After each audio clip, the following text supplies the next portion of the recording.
कि ये चुनाव की हार जीत लगी रहती है, लेकिन आप लोगों ने चुनाव लड़ा, इतनी बड़ी बड़ी पार्टियों के साथ चुनाव लड़ा, गुजरात में चुनाव लड़ा, सूरत में चुनाव लड़ा जो कि भाजपा का गढ़ माना जाता है, और इतनी कठिन परिस्थितियों में बिना संसाधन के आप लोगों ने चुनाव लड़ा। ये आप लोगों की बहुत बड़ी भारी जीत है।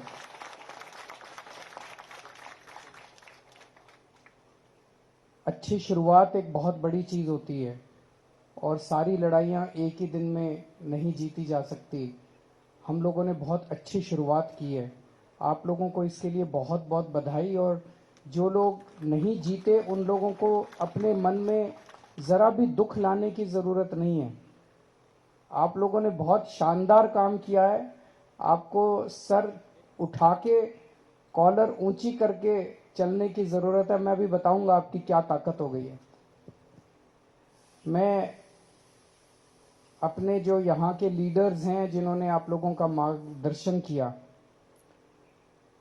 गोपाल भाई, किशन काका, गुलाब सिंह जी, मनोज भाई, पीछे भी जो सब लोग बैठे हैं अभी, जिनका राजेश जी, और मैं बाकी लोगों का कईयों का नाम नहीं जानता, जिन जिन लोगों ने आप सब लोगों का मार्गदर्शन किया, मैं उन सब लोगों को बहुत बहुत बधाई देता हूं।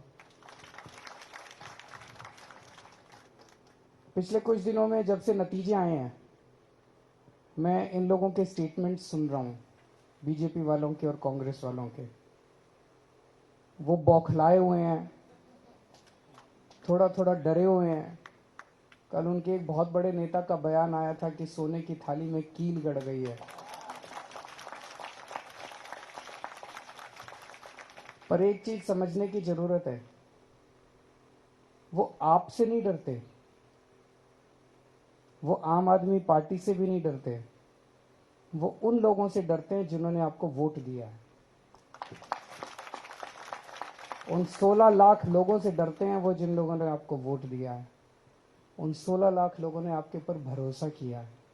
उन 16 लाख लोगों ने आपके ऊपर विश्वास किया है। वो 16 लाख लोग वो लोग हैं जो इन पार्टियों की राजनीति से तंग आ गए थे। अभी तक विकल्प नहीं था। ऐसा क्यों है कि 25 साल से बीजेपी यहां पे शासन कर रही है? ऐसा तो नहीं है कि बीजेपी का शासन कोई बहुत शानदार शासन है। बहुत सारी समस्याएं हैं पूरे देश भर में, अलग अलग राज्यों के अंदर। कभी कोई पार्टी आती है, कभी कोई पार्टी आती है, यहाँ पे एक ही पार्टी शासन कर रही है। क्यों? क्योंकि उसने दूसरी पार्टी को अपनी जेब में रखा हुआ है, इसीलिए वो एक पार्टी शासन कर रही है। वो जो मर्जी कर रही है, उनको कहने वाला कोई नहीं मिला। आज जब पहली बार उनको सर आंखों में आंखें दिखाने वाला कोई मिला, आप लोग मिले, तो जनता ने आपको सर आंखों पे उठा लिया। तो गोपाल भाई ने जैसा कहा, ये बहुत जरूरी है।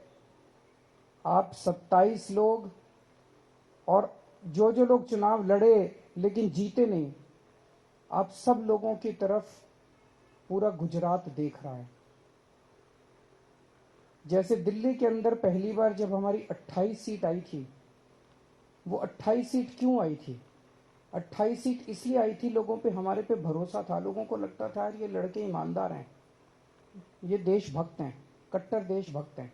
हम लोग अन्ना आंदोलन से निकले हुए लोग थे। अन्ना आंदोलन में हम लोगों ने डंडे खाए थे, संघर्ष किया था, जेल गए थे, वाटर कैनन झेले थे, यातनाएं झेली थी पुलिस की। तो लोगों को लगता था ये लड़के अच्छे हैं। बस उस भरोसे पे लोगों ने हमको 28 सीट दे दी। भगवान ने हमें 49 दिन का मौका दिया, और उस 49 दिन के अंदर हमने इनकी ऐसा झाड़ू फेरा। उस 49 दिन के अंदर हमने बिजली फ्री कर, बिजली हाफ कर दी, बिजली के रेट हाफ कर दिए, पानी मुफ्त कर दिया, खूब खूब काम कर दिया 49 दिन में। रिश्वतखोरी बंद कर दी दिल्ली से। और अगली बार जब चुनाव हुआ तो लोगों ने 67 सीट दे दी, 67 सीट। तो वो 49 दिन का काम 28 लोगों का देखा। अब आप 27 लोगों का काम गुजरात की 6 करोड़ जनसंख्या देख रही है। अभी अभी मैं सोशल मीडिया पे जब आ रहा था, दिल्ली से आ रहा था, तो देख रहा था, एक पत्रकार ने ट्वीट किया हुआ है कि मैं अहमदाबाद आई हुई हूँ उस स्टेडियम के अंदर मैच के लिए, और कह रही है मैं जहां अहमदाबाद में जा रही हूँ, पूरे अहमदाबाद में एक ही चर्चा है, आम आदमी पार्टी की। ये आम आदमी पार्टी ने कमाल कर दिया। तो आज पूरे गुजरात के अंदर ये चर्चा है, और पूरे गुजरात नहीं पूरे देश के अंदर चर्चा है कि ये सूरत में क्या हो गया। सारा देश आपकी तरफ देख रहा है। और अगर आपने अच्छा काम किया, 27 लोगों ने अच्छा काम किया, तो 2022 के दिसंबर में गजब की क्रांति आने वाली है गुजरात के अंदर।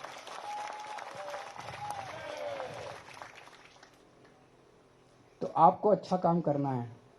अब जो मैंने सुना है, अभी आप 27 में से किसी के पास फोन आया बीजेपी वालों का?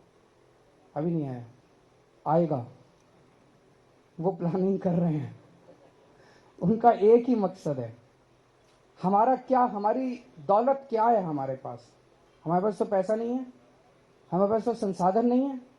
हमारे पास क्या है? जो हमारे पास जनता का भरोसा है। जनता यकीन करती है हमारे ऊपर। हम कुछ बोलते हैं तो उनको लगता है हाँ ये लोग सच बोलते हैं। अगर हमारी पार्टी से एक भी आदमी टूट के उधर चला गया तो बीजेपी वाले कहेंगे देखो ये भी वैसे ही हैं। तो वो ये साबित करना चाहते हैं कि ये भी वैसे ही हैं। तो जो अभी गोपाल भाई ने कहा कि अगर आप 27 में से एक आदमी उधर चला गया तो ये सोच लेना कि आप 6 करोड़ लोगों की आस, उम्मीद और आशा को तोड़ेंगे। आप अकेले वो नहीं होने वाले, आप पूरी उम्मीद को आप तोड़ देंगे। अगर आप में से एक भी आदमी टूट गया तो टूटना नहीं है। हो सकता है वो कुछ डराने धमकाने की कोशिश करें, हो सकता है वो कुछ लालच देने की कोशिश करें, कुछ भी हो। पहला फोन आए अगर, तो सीधे आके गोपाल भाई को बताना कि फोन आया था। फिर उनका क्या करना है ये हम बताएंगे कि क्या करना है। हाँ, उनका क्या करना है ये हम नहीं। अब आप लोग आगे बढ़ो, हम तुम्हारे साथ हैं। एक भी फोन आए तो आपको इनको आके बताना, पहली चीज। दूसरी चीज, अब 24 घंटे जनता ने जिसने भरोसा दिया है आपको, भरोसा दे के वोट दिया है, 24 घंटे उनकी सेवा में तत्पर रहना है। अभी जो आपने कहानी सुनाई मुझे सुन के बड़ा अच्छा लगा कि अभी तो आप कुछ बने भी नहीं हैं और आपने किसी की गाड़ी चोरी हो गई और उसके पास अपना वॉलंटियर भेजा और उसकी एफआईआर दर्ज हो गई और फिर उसकी गाड़ी मिल गई। आपने इसके लिए इसी तरह से रात दिन 24 घंटे आपको जनता की सेवा में लगे रहना है। और जो आपको आनंद जनता की सेवा करने से मिलेगा वो आनंद आपको और किसी चीज से नहीं मिल सकता। आप करके देखना एक बार। वैसे तो कर ही रहे हैं आप लोग। आप लोगों को जो ये वोट मिला वो इसी बात का मिला कि आप जनता के बीच में थे।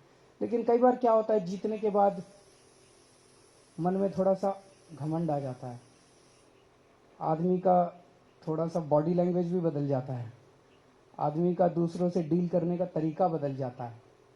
ये मत होने देना। होता है, अपने आप होता है, इंसानी फितरत है, लेकिन ये मत होने देना। अपने अंदर बार बार झांक के देखना पड़ता है, मुझे घमंड तो नहीं हो गया, मैं जनता से कैसे बात कर रहा हूँ। अगर आज जनता सब कुछ बर्दाश्त कर सकती है, जनता आपके पास काम लेके आती है, आप कोशिश करते हो, नहीं हो पाता, जनता माफ कर देती है। लेकिन जनता अगर आपके पास आती हो और आप उसके साथ दुर्व्यवहार करते हो, वो जनता कभी बर्दाश्त नहीं करती। अपमान बर्दाश्त नहीं करती, अपमान बर्दाश्त नहीं करती। किसी का अपमान मत करना, चाहे वो किसी भी जाति का हो, किसी भी धर्म का हो, चाहे वो अमीर हो, चाहे वो गरीब हो, चाहे इस जात का हो, चाहे उस जात, कैसा भी आदमी हो। जो आपके दफ्तर में आए और जो आपके घर में आए, उसको बिठा के एक कप चाय जरूर पिला देना, उसका मान रखना। और वो एक आदमी आप देखना बाहर जाके बोलेगा कि मैं बीजेपी वाले के घर गया, उसने घुसने नहीं दिया, कुत्ते छोड़ दिए। मैं आम आदमी पार्टी वालों के घर गया, उसने मुझे घर में बिठा के चाय पिलाई। आजकल ये इज्जत देना ही बहुत बड़ी बात हो गई है राजनीति के अंदर। इज्जत कौन लेता, इज्जत देता आज की राजनीति के अंदर? कोई नहीं देता। तो एक चीज ये करनी है कि अब सबको अपना अपना दफ्तर खोलना है अपने अपने वार्ड में। अगर दफ्तर खोलने का नहीं हो पैसा तो अपने घर को दफ्तर बना लीजिए, घर के अंदर एक छोटी सी जगह रख लीजिए जहां पे आप मिलने के लिए लोगों से मिल सकें। और एक फोन नंबर ऐसा दे दीजिए जो कि फोन नंबर उठे। वो फोन नंबर आप पूरे वार्ड में सबके घर घर जाके बांट दीजिए कि कोई समस्या हो इस फोन पे फोन कीजिए। वो फोन नंबर उठना चाहिए। रात को 2 बजे भी अगर कोई आपके पास आए सहायता मांगने के लिए, आपको उसकी मदद करने के लिए निकल पड़ना है। अगर आपने रात को 2 बजे एक आदमी की भी मदद कर दी, वो देखना पूरी दुनिया के अंदर आपका प्रचार करेगा कि कॉरपोरेटर हो तो ऐसा हो, पार्षद हो तो ऐसा हो, वरना नहीं हो। तो आपको एक मॉडल, जैसा दिल्ली के अंदर वो 28 लोग जब जीते, उसकी वजह से फिर 67 सीट आई, और 67 सीट जब आई तो 5 साल काम करने के बाद हमारी एंटी इनकम्बेंसी नहीं थी, दूसरी बार जनता ने हमें 62 सीट दी। अब उस काम की वजह से पूरी दो देश के अंदर हम प्रचार कर रहे हैं। आप 27 लोगों के काम के बल पर हम पूरे गुजरात में जाके वोट मांगेंगे कि देखो ऐसा होना चाहिए। दूसरी चीज, हम 27 हैं, वो 93 हैं, लेकिन नंबर से कोई फर्क नहीं पड़ता। हमारा एक एक आदमी 10-10 पे भारी पड़ेगा कि नहीं पड़ेगा? आपको सूरत की जनता ने विपक्ष की भूमिका दी है, उनकी नानी याद दिला देना सदन के अंदर। एक भी गलत काम मत होने देना, एक भी गलत काम मत होने देना, उनको कोई गलत काम मत करने देना। पूरे गुजरात की जनता को पता चलना चाहिए कि सूरत के अंदर अब किस किस्म की राजनीति चल रही है। अब भारतीय जनता पार्टी वाले कुछ गलत काम नहीं कर पाएंगे, क्योंकि आम आदमी पार्टी का विपक्ष यहाँ पे आ गया है। तो मैं आप लोगों को बहुत बहुत बधाई देता हूँ, तहे दिल से बधाई देता हूँ, और मैं वापस दिल्ली खूब ऊर्जा लेके जा रहा हूँ आप लोगों से, और अभी थोड़ी देर में आपके साथ रोड शो में मिलते हैं। बहुत बहुत शुक्रिया। बहुत बहुत शुक्रिया सर।